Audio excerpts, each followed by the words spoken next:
Welcome back to CMA Telugu. So మన last క్లాస్లో ఏం మాట్లాడుకున్నామంటే పీజీపీపీ హెడ్ గురించి మాట్లాడుకున్నాం అండ్ ఛార్జింగ్ సెక్షన్ మాట్లాడుకున్నాం. ఛార్జింగ్ సెక్షన్లో ఏమేమి ఇన్కమ్స్ పీజీపీపీకి సంబంధించి మనం పీజీపీపీ హెడ్లో ఇంక్లూడ్ చేస్తామని మాట్లాడుకున్నాం అండ్ జనరల్ పాయింట్స్ మాట్లాడుకున్నాం. జనరల్ పాయింట్స్లో ఏమేమి వచ్చాయంటే చార్జబిలిటీ అండ్ మెథడ్ ఆఫ్ అకౌంటింగ్ గురించి వచ్చాయి. సెక్షన్ 145 క్లాస్ 1, క్లాస్ 2, క్లాస్ 3 గురించి మాట్లాడుకున్నాం. అండ్ ఏం మాట్లాడుకున్నాము, యాంటిసిపేటెడ్ లాస్ గురించి, నోషనల్ ప్రాఫిట్ గురించి. ఇవన్నీ కూడా మనం లాస్ట్ క్లాస్లో జనరల్ పాయింట్స్లో మాట్లాడుకున్నాం. And A previous year income, ఆ ప్రీవియస్ ఇయర్ బిజినెస్, ఇవన్నీ కూడా మనం లాస్ట్ క్లాస్లో మాట్లాడుకున్నాం అనమాట. బిజినెస్ అనేది ఏ ప్రీవియస్లో ఇయర్లో చేస్తామో ఆ ప్రీవియస్ ఇయర్లోనే ఛార్జబుల్ చేస్తామని చెప్పి మాట్లాడుకున్నాం. వాటికి సంబంధించి ఎక్సెప్షన్స్ ఉన్నాయి, అవి మాట్లాడుకున్నాం. ఈరోజు క్లాస్లో ఏం మాట్లాడుకుంటున్నామంటే పీజీబీపీ హెడ్లో ఏ ఇన్కమ్స్ అనేవి రావు, పీజీబీపీ హెడ్లో ఏ ఇన్కమ్స్ అనేవి ట్యాక్సిబుల్ అవ్వవు అని చెప్పి మాట్లాడుకుంటున్నాం అనమాట.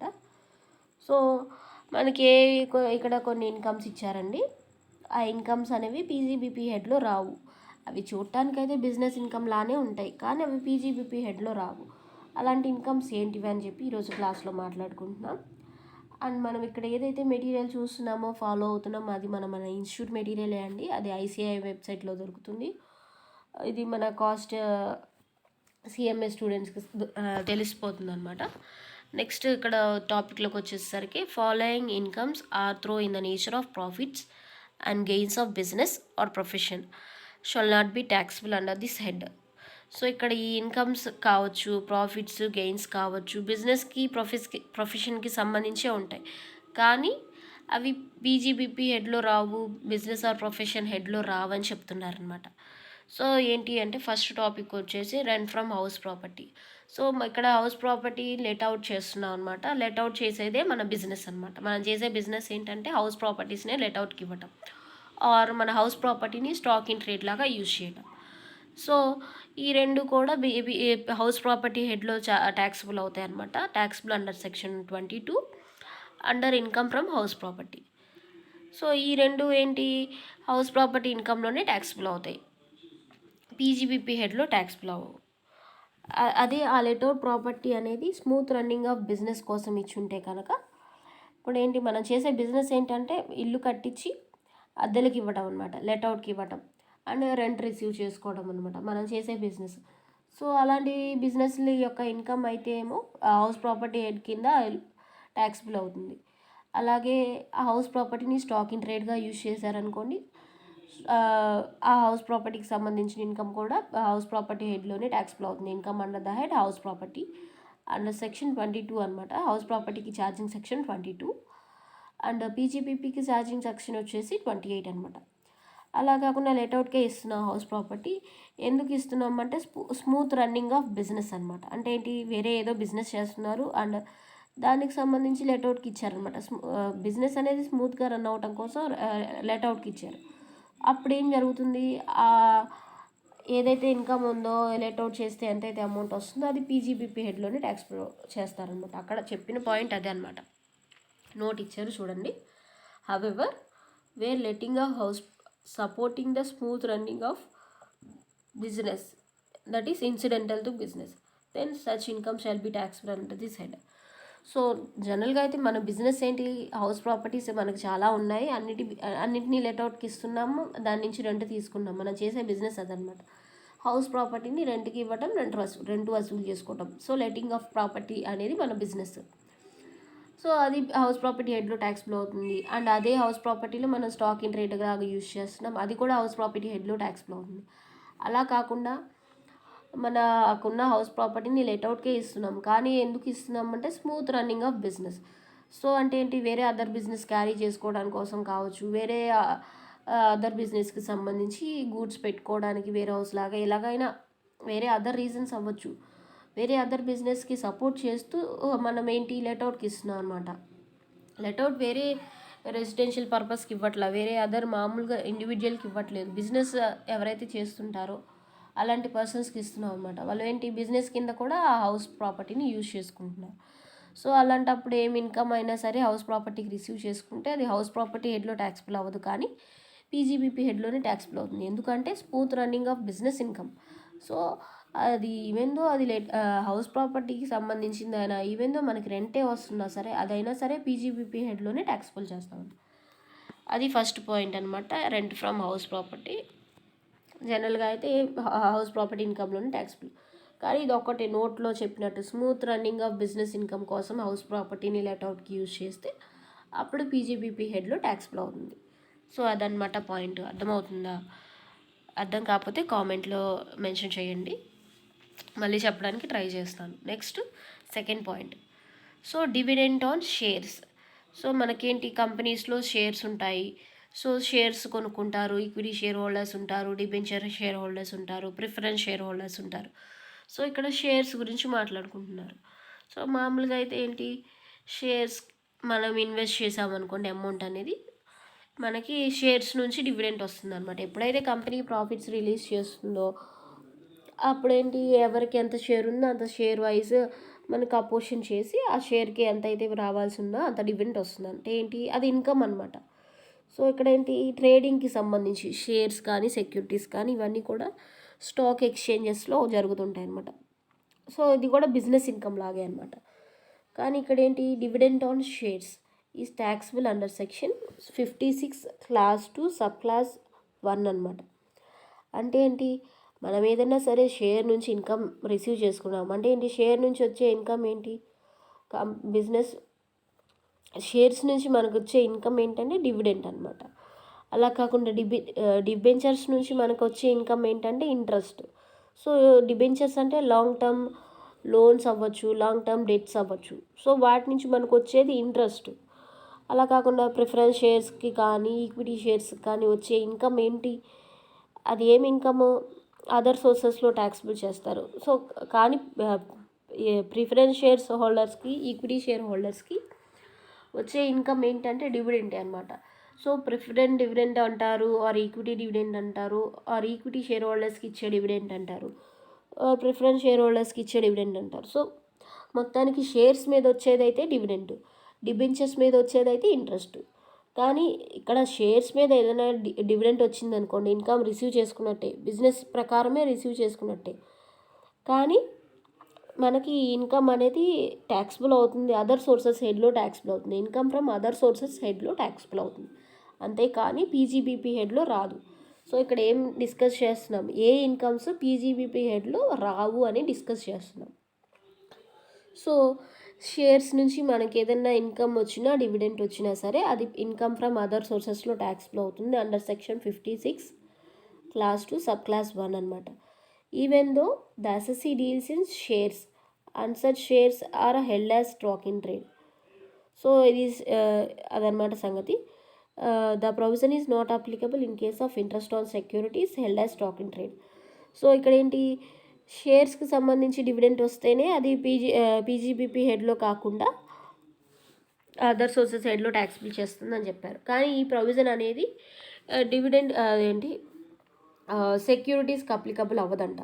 సో సెక్యూరిటీస్ అంటే దాంట్లో డిబెంచర్స్ ఉండొచ్చు, షేర్స్ ఉండొచ్చు. So the provision is not applicable in case of interest on securities. అంటే ఏంటి, డిబెంచర్స్కి మనం డిబెంచర్స్ మీద అమౌంట్ అనేది ఇన్వెస్ట్ చేసామనుకోండి, డిబెంచర్స్ నుంచి ఇంట్రెస్ట్ వస్తుంది అనమాట. సో ఇంట్రెస్ట్ వస్తుంది నాకు ఇన్కమే, అండ్ అది పీజీబీపీ హెడ్లో వస్తుంది ఆర్ అదర్ సోర్సెస్ హెడ్లో వస్తుంది అంటే అక్కడ ఏం చెప్పలేమన్నమాట. ఈ ప్రొవిజన్ అనేది అప్లికబుల్ అవ్వదు. ఓన్లీ షేర్స్ మీద ఇన్కమ్ డివిడెంట్ అండ్ షేర్స్ మీద డివిడెంట్ రిసీవ్ చేసుకున్నప్పుడు అది పీజీబీపీ హెడ్లో కాకుండా ఐఎఫ్ఓఎస్ హెడ్లో ఛార్జబుల్ అవుతుంది, ఐఎఫ్ఓఎస్ హెడ్లో ట్యాక్సిబుల్ అవుతుందని చెప్తున్నారు under section 56 clause 2 sub clause 1. Next winnings from lotteries, races etcetera. So ఏదైనా సరే మనం బెట్టింగ్లు కట్టాము, లాటరీస్ వేసాము, వాటి నుంచి అమౌంట్ వచ్చింది, అవన్నీ కూడా ఇన్కమ్సే. ఆ ఇన్కమ్స్ ఎక్కడ ట్యాక్సిబుల్ అవుతాయి అంటే అదర్ సోర్సెస్ హెడ్లో ట్యాక్సిబుల్ అవుతాయి. అవి ఇన్కమ్స్ పీజీబీపీ హెడ్లో నాట్ ట్యాక్సిబుల్ అనమాట, పీజీబీపీ ఇన్కమ్స్లో ఇంక్లూడ్ చేయరు. Next treatment of lottery ticket held as stock in trade. So ఇక్కడ ఏంటి, మనకి ఏదైతే లాటరీ టికెట్ వచ్చిందో ఆ లాటరీ టికెట్ని స్టాక్ ఇన్ ట్రేడ్లో పెట్టాం. అంటే ఏంటి, మన బిజినెస్లో పెట్టామన్నమాట. బిజినెస్లో మామూలుగా కామన్ స్టాక్ ఏదైతే ఉందో ఆ కామన్ స్టాక్లో లాటరీ టికెట్ కూడా పెట్టేసాం. So treatment of lottery ticket held as stock in trade. However, where an SSC deals in lottery tickets and some of the lottery tickets remain unsold. Any winnings from such unsold lottery tickets shall be treated as incidental to business and taxed under the head profits and gains or business or profession. So first time చెప్పారు ఏ income అయినా సరే winnings అవ్వచ్చు are lotteries అవ్వచ్చు races horse అంటే గుర్రం పందాలు అంటారు కదా, గుర్రం మీద పోటీ పెట్టి ఏ గుర్రం గెలుస్తుంది ఏ గుర్రం అని చెప్పి ముందుగానే ఎక్స్పెక్ట్ చేసి బెట్లు కట్టుకోవటం రేసుల మీద. ఫస్ట్ వచ్చిన గుర్రం మీద ఇంత ఇస్తాను, సెకండ్ వచ్చిన గుర్రం మీద ఇంత ఇస్తాను, హార్స్ రేసెస్ మీద కావచ్చు ఆర్ ఎనీ బుల్ రేసెస్ ఏదైనా సరే రేసులకి సంబంధించి ఆర్ లాటరీస్కి సంబంధించి ఏదైనా అమౌంట్ రిసీవ్ చేసుకున్నాం అనుకోండి, దాన్ని విన్నింగ్స్ అంటాం. సో ఇవన్నీ కూడా మనకి ఇల్లీగల్ ఇన్కమ్స్ లాగా అనమాట. అది కష్టపడి సంపాదించిన సొమ్ము అయితే కాదు కదా, వేరే లాటరీ కట్టో ఏదే రేస్ మీద పందాలు బెట్లు కట్టో మనం ఎర్న్ చేసిన అమౌంట్ అనమాట. సో అది బిజినెస్ ఇన్కమ్ లాగా ట్రీట్ చేయము. అండ్ అది ఆ income winnowing income lottery income ఇవన్నీ కూడా అదర్ సోర్సెస్ హెడ్లో ట్యాక్సిబుల్ అవుతాయి, పీజీబీపీ హెడ్లో ట్యాక్సిబుల్ అవ్వవు. కానీ ఇక్కడ ఇంకో పాయింట్ చెప్తున్నారు, అదే లాటరీ ఇన్కమ్ అదే లాటరీ టికెట్స్ని మనం తీసుకెళ్ళి స్టాక్ ఇన్ ట్రేడ్ లాగా పెట్టాం. అంటే ఏంటి, సపోజ్ ఒక పర్సన్ లాటరీకి సంబంధించి బిజినెస్ చేస్తున్నాడు అండ్ లాటరీ టికెట్స్ అనేవి సేల్ చేస్తూ ఉంటాడు. అండ్ ఎవరైతే లాటరీ టికెట్లో ప్రైజ్ మనీ విన్ అవుతారో ఆ పర్సన్కి ఆ ప్రైజ్ అమౌంట్ అనేది వెళ్తుంది. సో ఏంటి, ఒక పర్సన్ ఆ లాటరీ టికెట్స్ అనేవి అమ్ముతూ ఉంటాడు అండ్ మన దగ్గర ఏదైతే లాటరీ టికెట్స్ ఉన్నాయో ఆ టికెట్స్ని కూడా తీసుకొచ్చి ఆ పర్సన్ బిజినెస్ లాటరీ టికెట్స్ అమ్మే దగ్గర పెట్టారు. సో కొన్ని టికెట్స్ అన్నీ అయిపోయినాయి, కొన్ని టికెట్స్ ఉన్నాయి అన్సోల్డ్ ఉన్నాయి. సో వాటిని సేల్ చేయక ఆర్ వాటిని ఉంచుకోగా మనకి ఏదైతే అమౌంట్ వచ్చిందో winning amount, any winning amount from such unsold lottery ticket shall be treated as incidental to business. So అవి బిజినెస్కి ఇన్సిడెంటల్గా ఉన్నాయని చెప్పి ట్రీట్ చేస్తాం అనమాట. అండ్ ఆ లాటరీ టికెట్గా అంటే ఆ లాటరీ టికెట్ని స్టాక్ ఇన్ ట్రేడ్ లాగా పెడితే ఆ ఇన్కమ్నేమో పీజీబీపీ ఇన్కమ్ లాగానే ట్రీట్ చేస్తాం. జనరల్గా అయితే లాటరీ టికెట్స్ నుంచి ఆర్ రేసుల నుంచి ఏదైనా ఇన్కమ్ వచ్చింది అనుకోండి, అది అదర్ సోర్సెస్లో ట్యాక్సిబుల్ చేస్తారు, పీజీబీపీ హెడ్లో ట్యాక్సిబుల్ చేయరు. అలా కాకుండా లాటరీ టికెట్స్ని స్టాక్ ఇన్ ట్రేడ్ లాగా పెట్టి బిజినెస్కి సంబంధించి ఇన్సిడెంటల్ టు బిజినెస్ చేసుంటే, అంటే మన రెగ్యులర్ బిజినెస్లో ఇంక్లూడ్ చేస్తే ఇన్సిడెంటల్ టు బిజినెస్ చేస్తే అది పీజీబీపీ ఇన్కమ్ లాగానే ట్రీట్ చేసి పీజీబీపీ ఇన్కమ్లోనే ట్యాక్సిబుల్ చేస్తారు. Next exempted income. So exempted incomes అంటే ఏంటి, జనరల్గా సెక్షన్ 10 వస్తుందన్నమాట, by virtue of section 10, 11 or 13A. వీటిల్లో ఈ ఎక్సెప్షన్స్ ఉంటాయి ఆర్ ఎగ్జామ్షన్స్ ఉంటాయి. ఇవన్నీ ఏంటి, ఎగ్జామ్షన్స్ ఇన్కమ్స్ కూడా పీజీబీపీ హెడ్లో ట్యాక్సిబుల్ అవ్వవు. జనరల్గా చెప్పాలంటే ఎగ్జామ్టెడ్ ఇన్కమ్స్ ఏ హెడ్లోనూ ట్యాక్సిబుల్ అవ్వవు. సో ఇక్కడ పర్టికులర్గా మెన్షన్ చేసే ఎగ్జామ్టెడ్ ఇన్కమ్స్ కూడా పీజీబీపీ హెడ్లో ట్యాక్సిబుల్ అవ్వవని చెప్పాడు. కానీ చెప్పినా చెప్పకపోయినా ప్రతి హెడ్లోనూ ఉంటాయి ఎగ్జామ్టెడ్ ఇన్కమ్స్. ప్రతి హెడ్లోనూ కొన్ని ఇన్కమ్స్ మీద మనం అసలు ట్యాక్స్ అనేది పే చేయాల్సిన అవసరమే లేదు. సో ఇక్కడ పర్టికులర్గా సెక్షన్ 10, 11, 13A ఈ 3 సెక్షన్స్లో ఏ అయితే ఇన్కమ్ చెప్తున్నారో ఆ ఇన్కమ్స్ అనేవి కూడా exempted incomes and exempted incomes మీద ఏ ట్యాక్సిబిలిటీ ఉండదు అండ్ పీజీబీపీ ఇన్కమ్స్లో ఇంక్లూడ్ చేయరు అని చెప్తున్నారు అనమాట. Next, some taxable under the head capital gains for the purpose of section 5A, section 28 class 5A. So ఇక్కడ ఏంటి, కొన్ని ఇన్కమ్స్ ఉంటాయన్నమాట, అవి ఎక్కడ ట్యాక్సిబుల్ చేస్తారు అంటే క్యాపిటల్ గెయిన్ సైడ్లో ట్యాక్సిబుల్ చేస్తారు. సపోజ్ సేల్ చేశారు అని చెప్పారు కదా, సైంటిఫిక్ రీసెర్చ్ సేల్ చేశారన్నారు. జనరల్గా అయితే ఎసెట్ సేల్ చేస్తే మనకి ఏ హెడ్ రావాలి అంటే క్యాపిటల్ గెయిన్ హెడ్ రావాలి. Income under the head capital gains రావాలన్నమాట. ఎసెట్ కానీ ల్యాండ్ కానీ బిల్డింగ్ కానీ సేల్ ఆర్ ట్రాన్స్ఫర్ చేస్తే మనకి క్యాపిటల్ గెయిన్స్ హెడ్ రావాలి. అయితే మనం ఏంటి, సైంటిఫిక్ రీసెర్చ్ సంబంధించి కూడా మన లాస్ట్ క్లాస్లో మాట్లాడుకున్నట్టు అసెట్ సేల్ చేస్తే పీజీబీపీ హెడ్లోనే మనకి ట్యాక్సిబుల్ చేశారు.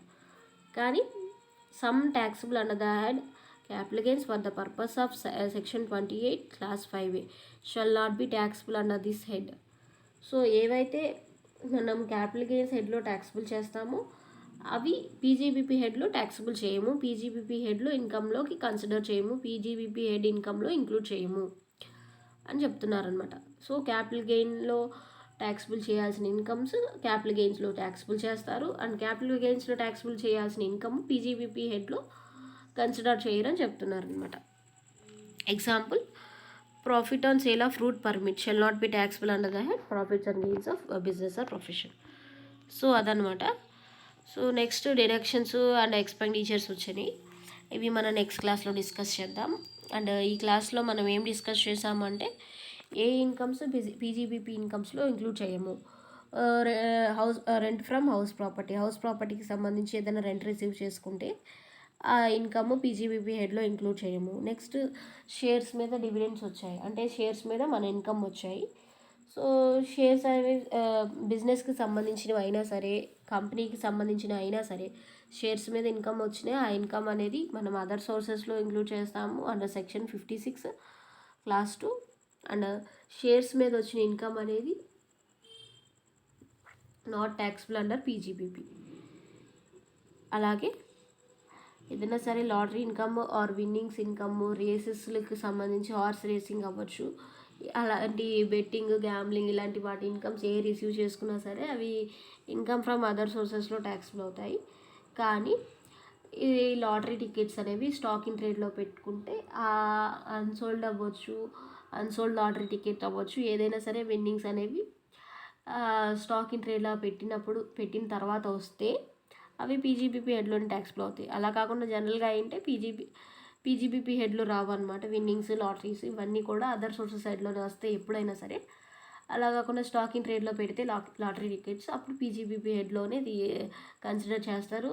అండ్ పీజీబీపీ హెడ్లోనే ఇన్కమ్ లాగా ట్రీట్ చేసి పీజీబీపీ హెడ్లోనే ట్యాక్సిబుల్ చేస్తారనమాట. ప్రొవైడెడ్ ఏంటంటే ఆ లాటరీ టికెట్స్ అనేవి స్టాక్ ఇన్ ట్రేడ్ లాగా పెట్టాలి, మన బిజినెస్కి సంబంధించి స్టాక్ ఇన్ ట్రేడ్లో పెట్టాలి. Next exempted incomes. So exempted incomes కూడా పీజీబీపీ ఇన్కమ్స్లో ఇంక్లూడ్ చేయరు. అలాగే ఏ ఇన్కమ్స్ అయితే క్యాపిటల్ గెయిన్స్లో ట్యాక్సిబుల్ చేస్తారో ఆ ఇన్కమ్స్ పీజీబీపీ హెడ్లో నాట్ ట్యాక్సిబుల్ అనమాట. అంటే ఏంటి, పీజీబీపీ హెడ్లో ట్యాక్స్ చేయరు అనమాట, పీజీబీపీ ఇన్కమ్లో ఇంక్లూడ్ చేయరు.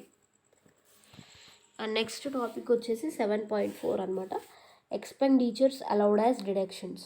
సో ఏవైతే ఎక్స్పెండిచర్స్ ఉన్నాయో వాటి మీద డిడక్షన్స్ వస్తాయని చెప్పి మనం మాట్లాడుకున్నాం కదా. సో క్యాష్ బేసిస్ అని, అప్రూవల్ బేసిస్ అని మన ఇంట్రడక్షన్ మాట్లాడుకునేటప్పుడు ఎక్స్పెండిచర్ చేస్తే మనకి డిడక్షన్స్ వస్తాయని మాట్లాడుకున్నాం కదా. సో ఎలాంటి ఎక్స్పెండిచర్స్కి ఎలాంటి డిడక్షన్ వస్తుంది అని చెప్పి మనం నెక్స్ట్ క్లాస్లో మాట్లాడుకుందాం. ఈ క్లాస్ ఇక్కడితో నేను చేస్తున్నాను. Thanks for watching. Please like, share, subscribe to my channel CMA Telugu. Please like, share, subscribe to my channel CMA Telugu.